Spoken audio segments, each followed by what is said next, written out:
Ngayong inintroduce na sa atin ang panibagong gamit ng Supreme King Haki, siguradong sigurado na magiging common na lang ang basic Supreme King Haki sa mga characters sa One Piece.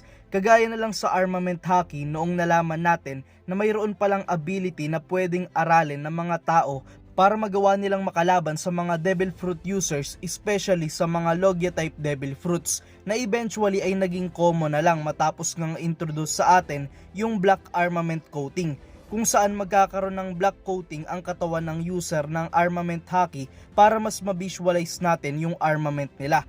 Pero nagagamit din ito para ilagay sa mga sandata tulad ng barel at mga katana.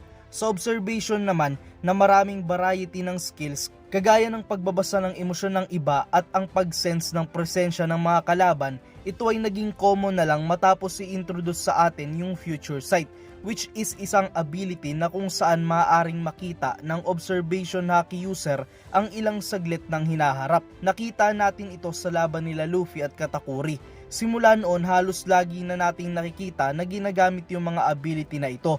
Pati nga yung mga side characters dito sa Wano Arc ay mga haki users na din. At dahil nga dyan sa future arcs o dito sa katapusan ng Wano Arc, magiging common na lang din ang Supreme King Haki sa lahat.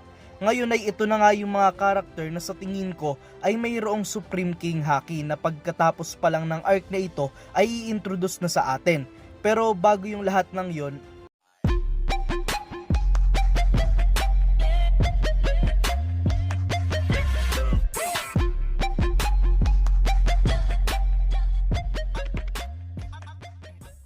sa kasalukuyan, mayroong 12 user pa lang ng Supreme King Haki ang official na kinumpirma sa serye.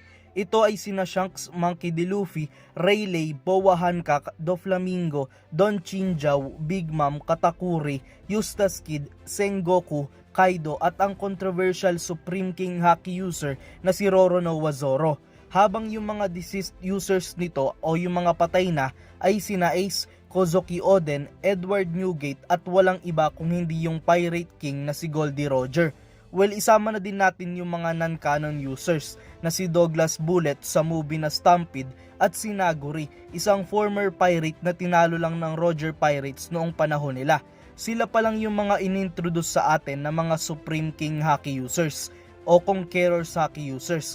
Sila pa lang yung mga inintroduce sa atin ng mga Supreme King Haki users. Pero alam naman natin na may mga characters na kasing lakas nila na kasalukuyang kilala natin na hindi man lang sinabi ni Oda kung mayroon bang kakayahang gumamit ng rare ability na ito. By saying that, ito nga yung mga characters na naiisip ko ay ipapakilala sa atin bilang mga bihasang Supreme King Haki users in the future. Unang-una na dito ay si Monkey D. Garp. Bilang magulang ni Monkey D. Dragon at ang lolo ni Monkey D. Luffy na ngayon ay isa ng mahusay na Supreme King Haki user, hindi nalalayo na si Garp ay isa na sa mga sobrang master sa paggamit ng haki na ito. Hindi natin masasabi na pasok sa katangian ni Garp yung sinasabing dapat nakatangian ng isang Supreme King Haki user. Remember na yung mga user na ito ay dumadaloy sa pagkatao nila ang pagiging hari o yung pagiging conquerors. Pasok dito yung mga totoong hari talaga, yung mga kapitan ng pirate crew, and pati na rin yung mga taong hangarin ay mayroon silang pagharian, which is goal nga ng mga gustong maging pirate king yon. Sa case ni Garp, malamang hindi naman siya pirata, so hindi natin alam kung ano yung goal niya, kasi nga medyo loko-loko itong si Garp na minsan ay nakakatulog pa nga sa gitna ng trabaho niya. Pero tingin ko yung tanging nagdi-describe sa will ni Garp para siya ay sabihin nating posibleng maging Supreme King Haki user ay yung kanyang pagiging owner ng kanyang sarili. Gets nyo ba? Although siya ay under ng world government, hindi niya hinahayaan na siya ay maging sunod-sunuran dito. Yan yung nagpapakita ng napakalakas na will ni Garp. Kahit anong gusto niya, siya yung nasusunod. Pero ibang case naman yung matitinding bagay o problema, gaya nung sa Marineford War at sa Reverie, kung saan nakita natin na sumunod si Garp sa mga inutos ng world government. Isama nyo pa yung nangyari sa God Valley incident. Kaya nga minsan napaisip ako kung kalaban ng Celestial Dragons at ng Gorosei ang mga may will of D, bakit sila nag-hire ng mga tao na may D sa pangalan? Take note na siya na lang ngayon yung may D sa pangalan ang nasa Marines. Kung si Jaguar D. Saul naman, siya nga ay matagal nang tinapos ni Aokiji. Wala lang, naisip ko lang. Kasi hero of the Marines pa siya. Bakit kaya hinayaan ng world government na isang may D sa pangalan, which is technically mortal enemy nila dapat, ay nasa Navy? Another thing, siya ay nakipagmano-mano lang naman ng maraming beses sa Pirate King. And nag-team up pa silang dalawa para talunin yung worst pirate crew in history ng mga pirata, which is ang Rocks Pirates. Imagine kung gaano katindi yung laban doon. Kung hindi pala gumagamit ng Supreme King Haki si Garp, I don't think kung paano siya nakasurvive doon. Dagdag nyo pa yung clash nila ni Don Chinjao. Paano niya magagawang ma-overwhelm ang isang Supreme King Haki user na ito, diba? Anyway, yun nga. Hindi na rin naman ako magrereklamo kung sasabihin ni Oda na hindi Supreme King Haki user si Garp. Pero ang susunod, which is ang kanyang anak na si Monkey D. Dragon, magtataka ako kung siya ay hindi bibigyan ni Oda ng Supreme King Haki. Tulad ni Garp, wala siyang kagustuhan na maghari sa kung ano man, pero yung kanyang goal na buuin yung Revolutionary Army para i-overthrow yung world government ay masasabi kong indication na si Dragon ay may malakas na will para maisip niyang kaharapin ang basically leaders ng buong mundo sa kasalukuyan. Well, dahil nga nagmumukhang hereditary ang Supreme King Haki o namamana yon, posibleng magkaroon din siya nito tulad ni Luffy.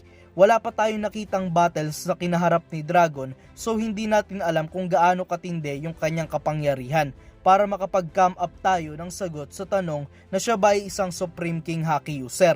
Pero mayroon tayong isang ebidensya na susuporta para sabihing hindi o walang Supreme King Haki si Dragon. Ito nga ay noong nagulat si Ivankov sa ginawang impact ng Supreme King Haki ni Luffy sa Marineford.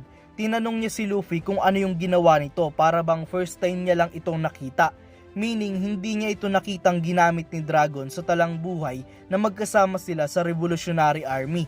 Pero sapat ba ito para sabihin nating hindi user ng Supreme King Haki si Dragon? O kayo ba ay katulad ko na naniniwala na siya ay isang user ng haki na ito? I-share nyo na lang yung opinion nyo sa comment section. Next ay si Akainu. Kilala na natin kung gaano kasama si Akainu. Although may mag-a-agree naman sa akin siguro na iyon ay dahil kanyang trabaho bilang isang marine na sumusunod sa absolute justice. Ang kaso lang sobrang out of the line na yung kanyang mga actions, tulad ng ginawa niyang pag-utos na pasabugin yung barko ng evacuees mula sa Ohara noon. Pero ano pa man, mayroon ngang napakatinding sense of justice si Akainu para tapusin yung Age of Pirates. Hindi natin alam kung ano yung nagpupush sa kanya para maging ganito o kung yung pagiging marine niya ba yung dahilan. Pero yung ganitong goal ni Akainu ay nagpapakita kung gaano kalakas yung kanyang willpower. Isa pa, ngayong siya na ay isang Fleet Admiral na maiko-connecta natin kay Sengoku na former Fleet Admiral and isa ding Supreme King Haki user, pwede nating sabihin na si Akainu ay marunong ding gumamit nito. Well, siya lang naman yung direct leader ng buong Navy bukod sa mga Gorosei at mga Celestial Dragons. At bilang leader, kailangan niyang ipakita na kaya niyang mapasunod yung mga tauhan niya, which is magiging under ng qualities ng isang Supreme King Haki user. Isa pa yung battle nila ni Aokiji, ang isang magpapatunay na may napakalakas na ability si Akainu para ma-overwhelm si Aokiji. Sinasabi kasi na sobrang match lang ng skills nilang dalawa. However, na-overwhelm pa din ni Akainu si Aokiji. Tsaka isa pa, ngayong marunong na ng advanced haki si Luffy, imposible naman na itatapat ni Akainu dito ay yung kanyang Devil Fruit abilities lang sa future battle nila, diba? Pero yun nga. Next ay si Dracul Mihawk. Well, medyo hesitant pa ako na isama dito si Mihawk. Siya nga kasi ay isang lone pirate. Ni hindi natin alam kung siya ba ay dating member ng isang pirate crew o simulat sa pool siya na ay isang solong pirata na talaga. Bakit ko siya sinama dito kahit na hindi naman siya isang kapitan o kahit ano?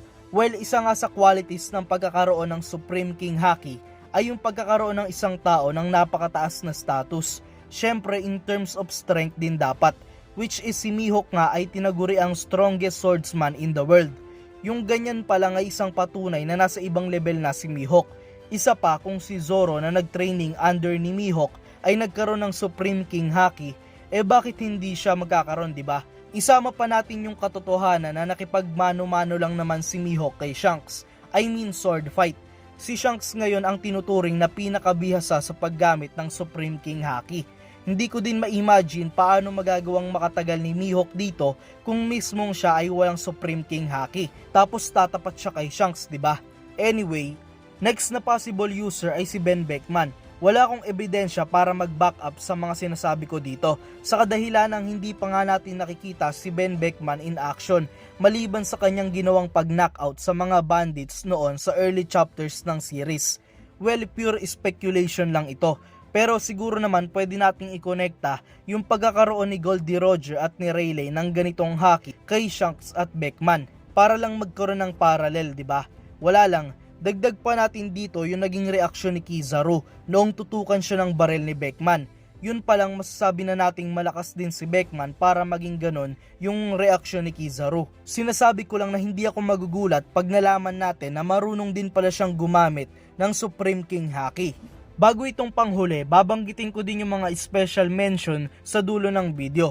Pero yun nga, ang huling karakter na kasali sa listahan na ito ay si Marshall Ditich. Hindi ko napapahabain pa ito, pero alam naman natin kung gaano katindi yung mga ginawa ni Blackbeard ngayon para marating niya yung posisyon niya sa kasalukuyan. Pero sa kabila noon, wala siyang pinakitang kahit anong skills ng haki, mapa-observation, armament at Supreme King. Well, kung pre-time skip, magiging overpower character si Blackbeard pag nangyari yon. Pero ngayon nga, ngayong siya ay official emperor na, malamang sa malamang isa na siya sa dapat na marunong at mahusay sa paggamit ng Supreme King Haki sa New World. Ilan pa sa mga nagawa ni Blackbeard na patunay na may something sa kanya ay yung ginawa niyang sugat kay Shanks. Merong misteryo sa sugat na yan ni Shanks na panigurado ay malalaman natin sa hinaharap. Then isama pa natin yung ginawa niyang pag-dominate sa mga prisoners ng level 6 Impel Down. Nagawa niyang iparamdam yung kanyang superiority sa mga kriminal na ito, to the point na nagbuhis sila ng buhay sa isang Royal Rumble na ang matitira ay magiging member ng Blackbeard Pirates. Yan ay isang trait ng pagiging hari. Yung hindi lang maganda sa kanya ay yung kanyang pagiging duwag minsan. Pero yun nga, bali ito na nga yung mga special mention ko, which is mga characters pa din na sa tingin ko ay posibleng magkaroon ng Supreme King Haki. Una is si Momonosuke. Ito ay binase ko sa kanyang bloodline. Kung hereditary pala yung skills na ito, gaya ng speculation natin kay Luffy na minana nga yung Supreme King Haki kay Dragon at kay Garp, pati na rin yung pagkakaroon ni Ace ng Supreme King Haki na namana niya naman kay Goldie Roger, pwede nating sabihin na si Momonosuke ay mamamana yung Supreme King Haki sa kanyang tatay na si Kozuki Oden. Sunod dito ay si Im-sama at yung mga Gorosei. Well, not actually all the Gorosei, pero tingin ko dahil sa kanilang status sa world government, hindi nalalayo na sila ay mga Supreme King Haki user. At ang pangatlo ay si Usopp. Base ito sa kanyang naging kasinungalingan sa Dressrosa kung saan sinabi niya sa mga dwarfs na siya yung dahilan ng pag-shake ng lupa doon at iyon daw yung haki na ginamit niya sa 50,000 fishman sa Fishman Island. Well, yun nga yung haki na ginamit ni Luffy para talunin yung mga fishman sa Fishman Island. Hindi na ako magugulat yung kasinungalingan na ito ni Usopp ay magkakatotoo sa future.